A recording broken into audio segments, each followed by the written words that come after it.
Blessed morning, children. Welcome back to our English class. So, children, today we are going to start a new poem.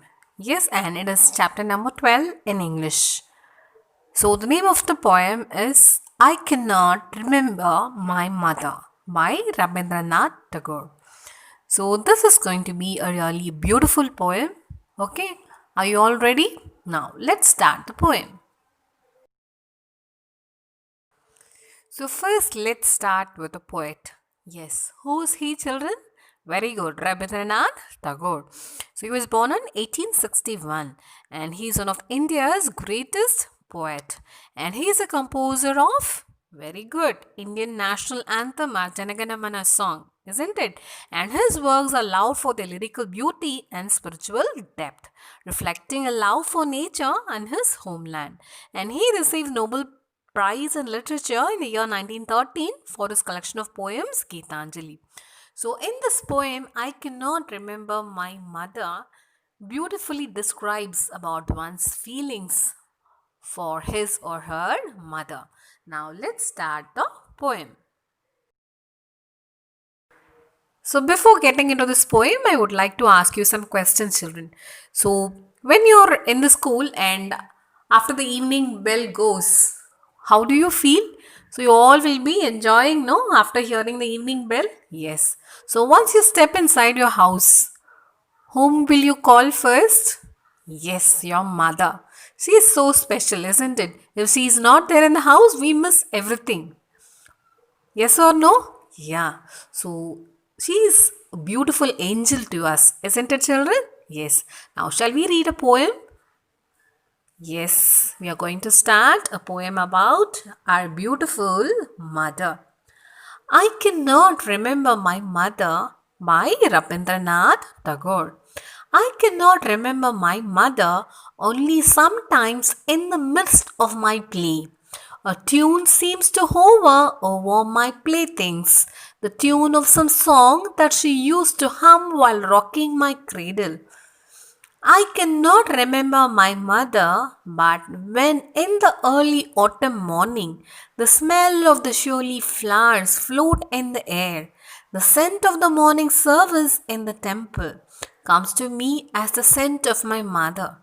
I cannot remember my mother only when from my bedroom window I send my eyes into the blue of the distant sky. I feel that the stillness of my mother's gaze on my face has spread all over the sky. Just imagine the poem. Beautiful, isn't it? Yes. Now we'll see the meaning. So, first stanza now. So, children, now you keep your finger on the words. Okay, page number 73 in your textbook. I cannot remember my mother only sometimes in the midst. Midst means in the middle of my play. And a tune seems to hover over. That means what? Floating in the air. Okay, that is hearing. Over my playthings. And the tune of some song that she used to hum. Usually when mother is cooking or doing something, she'll be humming some songs, isn't it? It'll be very beautiful to hear. And while rocking my cradle. What do you mean by rocking? Moving the cradle. Okay. And while rocking my cradle. So you all remember, no? These are beautiful things of childhood. Okay. Now, second stanza. I cannot remember my mother, but when in the early autumn morning, the smell of the surely flowers. So this is a small white autumn flower with an orange center. So in the first slide you would have seen the picture of Sholi flowers, white color flowers. No, that is called as Sholi flowers. Okay, they just float in the air. And the scent of the morning service. Morning service means here the prayers and the rituals going on the temple. Okay, it comes to me as the scent of my mother. So even in the sense of breathing, the child can feel mother. And the third stanza now. I cannot remember my mother only when from my bedroom window I send my eyes into the blue of the distant sky. So when you watch around, when you open the window and see, you will be seeing the blue colored sky with the white clouds moving around. So there also when you look, you find that yes, I feel the stillness of my mother's gaze on my face has spread all over the sky. So you're just imagining that your mother is going to watch you. Okay, so that is a feeling beautifully described in the poem. Okay, children, so you can all read the poem once again. Okay, along with me now. I cannot remember my mother by Rabindranath Tagore. I cannot remember my mother, only sometime in the midst of my play. A tune seems to hover over my playthings, the tune of some song that she used to hum while rocking my cradle. I cannot remember my mother, but when in the early autumn morning the smell of the shiuli flowers floats in the air, the scent of the morning service in the temple comes to me as the scent of my mother. I cannot remember my mother, only when from bedroom window I send my eyes into the blue of the distant sky, I feel that the stillness of my mother's gaze on my face has spread all over the sky. So, children, next we have answer the questions that I have given in the assignment. You can just copy down. Okay. So now you are having word study. So under that we are going to learn similes.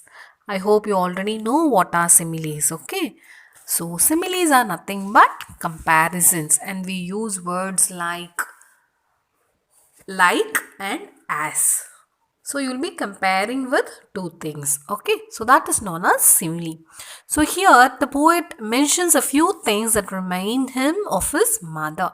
For example, the scent of the morning temple service reminds him of the scent of his mother, and the still blue sky reminds of the still gaze of his mother.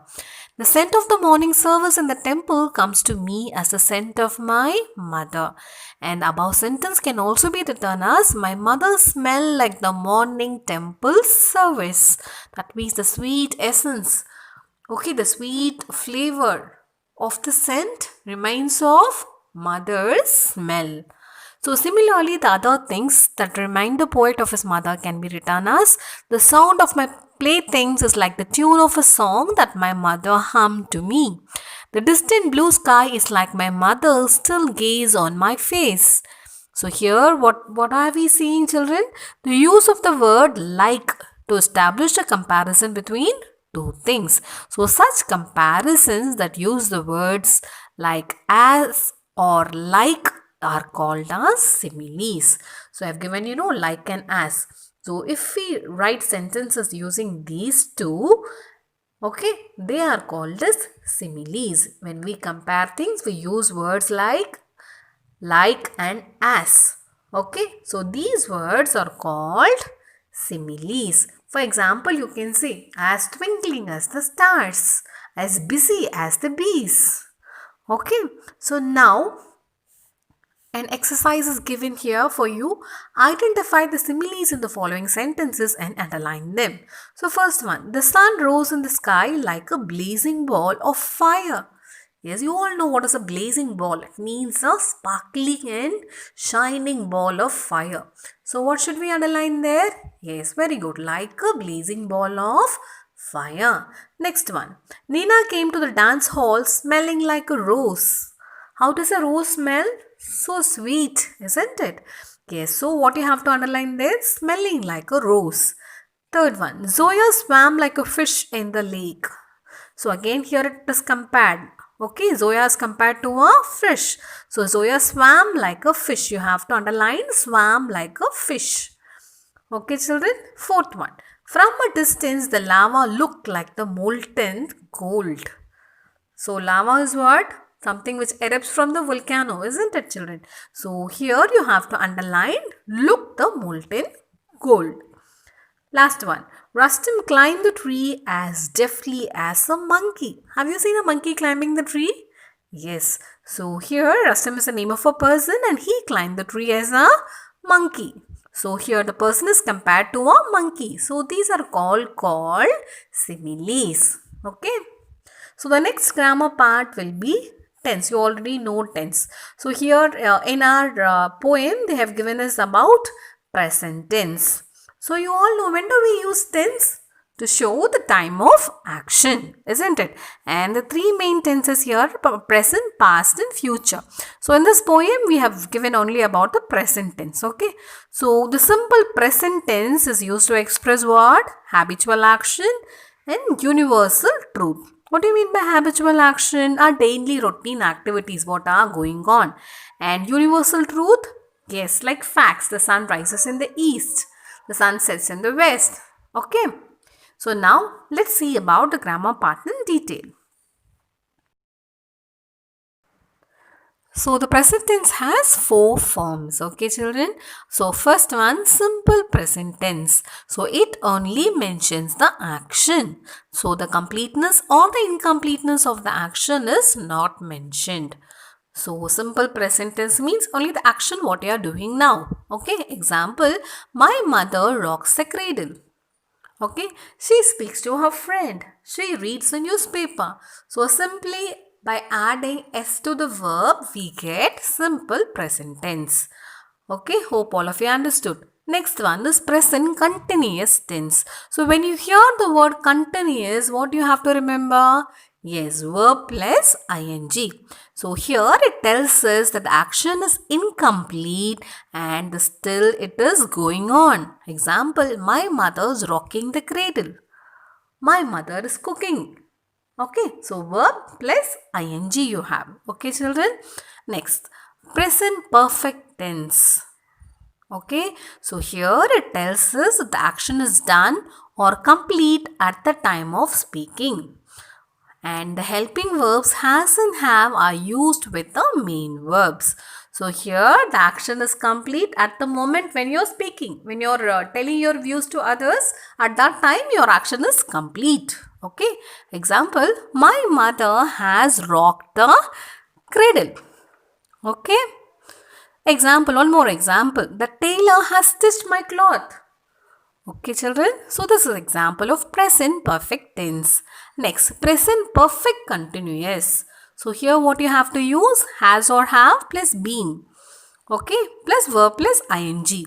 So here it tells us that the action has started sometime in the past and is still going on at the present moment. Okay, here what is happening? Since it is a continuous tense, the work is being carried out. It is not over as it is in the perfect tense. So please understand the difference between the two. Okay, and here the example is, my mother has been rocking the cradle. Okay, children. So now let's see the exercise given. So first, fill in the blanks with the present continuous tense form of the verbs in the brackets. First one, I am gathering surely flowers for the morning temple service. So for gather, we are writing am gathering. Second one, Hari is dash his bags for the tour. Is packing.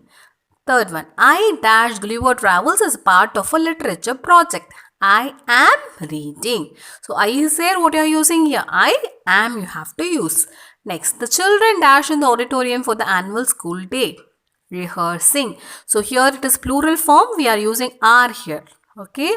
Next, my grandparents dash their 50th wedding anniversary. Are celebrating. Okay.